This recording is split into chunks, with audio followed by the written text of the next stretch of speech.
Chapter 31. The Treasure Hunt, Flint's Pointer. "Jim," said Silver when we were alone, "if I saved your life, you saved mine, and I'll not forget it. I seen the doctor waving you to run for it, with the tail of my eye I did, and I seen you say no, as plain as hearing. Jim, that's one to you. This is the first glint of hope I had since the attack failed, and I owe it you. And now, Jim, we're to go in for this here treasure hunting, with sealed orders, too, and I don't like it. And you and me must stick close, back to back like, and we'll save our necks in spite of fate and fortune." Just then a man hailed us from the fire that breakfast was ready, and we were soon seated here and there about the sand over biscuit and fried junk. They had lit a fire fit to roast an ox, and it was now grown so hot that they could only approach it from the windward, and even there not without precaution. In the same wasteful spirit they had cooked, I suppose, 3 times more than we could eat, and one of them, with an empty laugh, threw what was left into the fire, which blazed and roared again over this unusual fuel. I never in my life saw men so careless of the morrow. Hand to mouth is the only word that can describe their way of doing, and what with wasted food and sleeping sentries, though they were bold enough for a brush and be done with it, I could see their entire unfitness for anything like a prolonged campaign. Even Silver, eating away, with Captain Flint upon his shoulder, had not a word of blame for their recklessness. And this the more surprised me, for I thought he had never shown himself so cunning as he did then. "Aye, mates," said he, "it's lucky you have barbecue to think for you with this here head. I got what I wanted, I did. Sure enough, they have the ship. Where they have it, I don't know yet, but once we hit the treasure, we'll have to jump about and find out. And then, mates, us that has the boats, I reckon, has the upper hand." Thus he kept running on, with his mouth full of the hot bacon. Thus he restored their hope and confidence, and, I more than suspect, repaired his own at the same time. "As for hostage," he continued, "that's his last talk, I guess, with them he loves so dear. I've got my piece of news, and thank you to him for that, but it's over and done. I'll take him in a line when we go treasure hunting, for we'll keep him like so much gold, in case of accidents, you mark, and in the meantime. Once we got the ship and treasure both, and off to sea like jolly companions, why then we'll talk Mr. Hawkins over, we will, and we'll give him his share to be sure, for all his kindness." It was no wonder the men were in such a good humor now. For my part, I was horribly cast down. Should the scheme he had now sketched prove feasible, Silver, already doubly a traitor, would not hesitate to adopt it. He had still a foot in either camp, and there was no doubt he would prefer wealth and freedom with the pirates to a bare escape from hanging, which was the best he had to hope on our side. Nay, and even if things so fell out that he was forced to keep his faith with Dr. Livesey, even then what danger lay before us?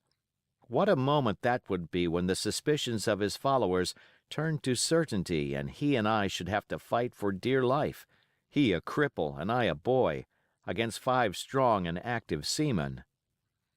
Add to this double apprehension the mystery that still hung over the behavior of my friends, their unexplained desertion of the stockade, their inexplicable cession of the chart, or harder still to understand, the doctor's last warning to Silver, "Look out for squalls when you find it," and you will readily believe how little taste I found in my breakfast, and with how uneasy a heart I set forth behind my captors on the quest for treasure.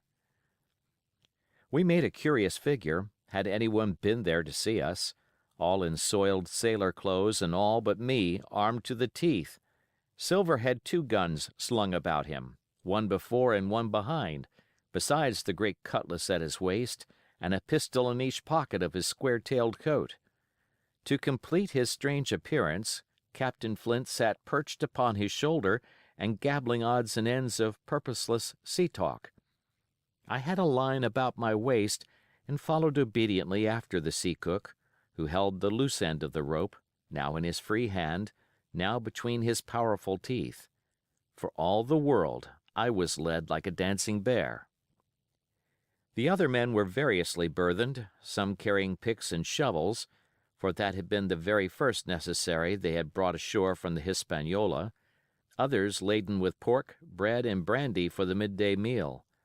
All the stores, I observed, came from our stock, and I could see the truth of Silver's words the night before. Had he not struck a bargain with the doctor, he and his mutineers, deserted by the ship, must have been driven to subsist on clear water and the proceeds of their hunting. Water would have been little to their taste. A sailor is not usually a good shot, and besides all that, when they were so short of eatables, it was not likely they would be very flush of powder. Well, thus equipped, we all set out, even the fellow with the broken head, who should certainly have kept in shadow, and straggled, one after another, to the beach, where the two gigs awaited us. Even these bore trace of the drunken folly of the pirates, one in a broken thwart, and both in their muddy and unbaled condition. Both were to be carried along with us for the sake of safety, and so, with our numbers divided between them, we set forth upon the bosom of the anchorage. As we pulled over, there was some discussion on the chart. The Red Cross was, of course, far too large to be a guide, and the terms of the note on the back, as you will hear, admitted of some ambiguity. They ran, the reader may remember, thus: Tall tree, spyglass shoulder, bearing a point to the north of north-northeast. Skeleton Island, east-southeast and by east, 10 feet. A tall tree was thus the principal mark. Now, right before us the anchorage was bounded by a plateau from 200 to 300 feet high, adjoining on the north the sloping southern shoulder of the spyglass, and rising again toward the south into the rough, cliffy eminence called the mizzenmast hill. The top of the plateau was dotted thickly with pine trees of varying height. Every here and there one of a different species rose 40 or 50 feet clear above its neighbors, and which of these was the particular tall tree of Captain Flint could only be decided on the spot and by the readings of the compass. Yet, although that was the case, every man on board the boats had picked a favorite of his own ere we were halfway over, Long John alone shrugging his shoulders and bidding them wait till they were there. We pulled easily, by Silver's directions, not to weary the hands prematurely, and after quite a long passage, landed at the mouth of the second river, that which runs down a woody cleft of the spyglass. Thence, bending to our left, we began to ascend the slope towards the plateau. At the first outset, heavy, miry ground and a matted, marish vegetation greatly delayed our progress, but by little and little the hill began to steepen and become stony underfoot, and the wood to change its character and to grow in a more open order.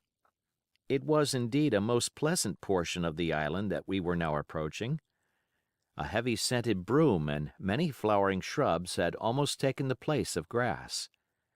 Thickets of green nutmeg trees were dotted here and there with the red columns and the broad shadow of the pines, and the first mingled their spice with the aroma of the others. The air, besides, was fresh and stirring, and this under the sheer sunbeams was a wonderful refreshment to our senses. The party spread itself abroad in a fan shape, shouting and leaping to and fro.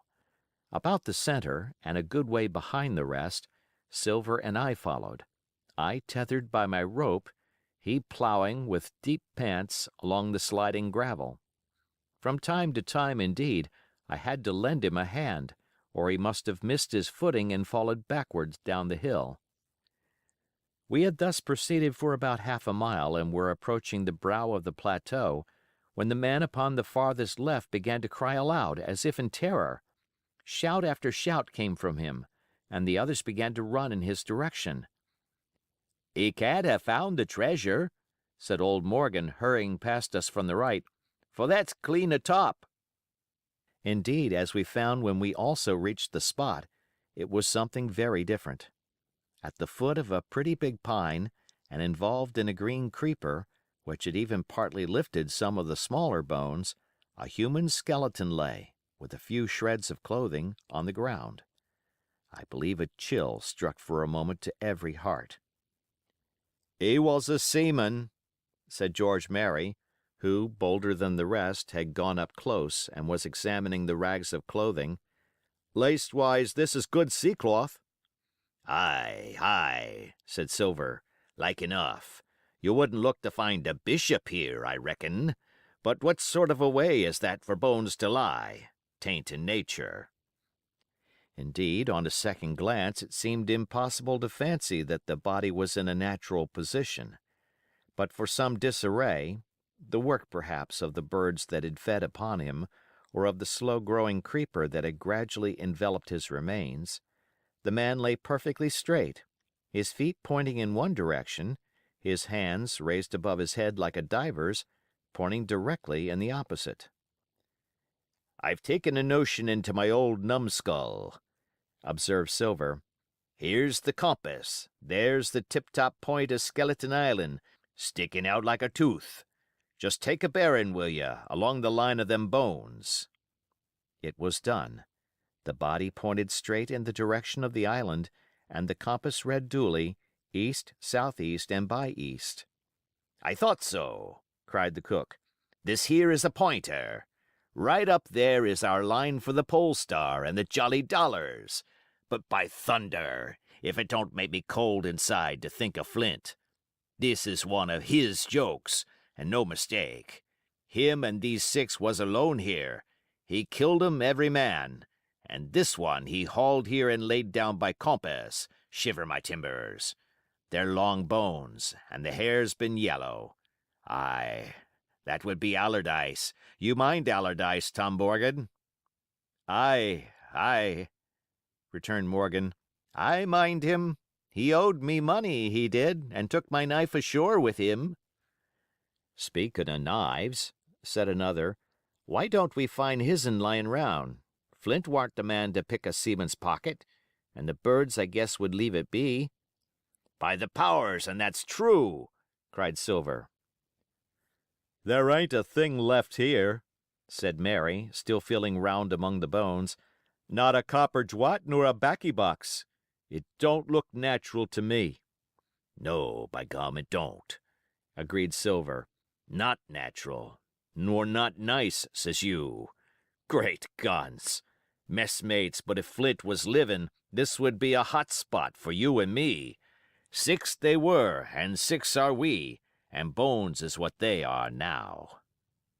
"I saw him dead with these here deadlights," said Morgan. "Billy took me in. There he laid with penny pieces on his eyes." "Dead? Aye, sure enough, he's dead and gone below," said the fellow with the bandage. "But if ever spirit walked, it would be Flint's. Dear heart, but he died bad, did Flint." "Aye, that he did," observed another. "Now he raged, and now he hollered for the rum, and now he sang. 15 men were his only song mates, and I tell you true I never rightly liked to hear it since. It was main hot, and the windy was open, and I hear that old song coming out as clear, and the death haul on the man already." "Come, come," said Silver. "Stow this talk. He's dead and he don't walk, that I know. Leastways, he won't walk by day, and you may lay to that.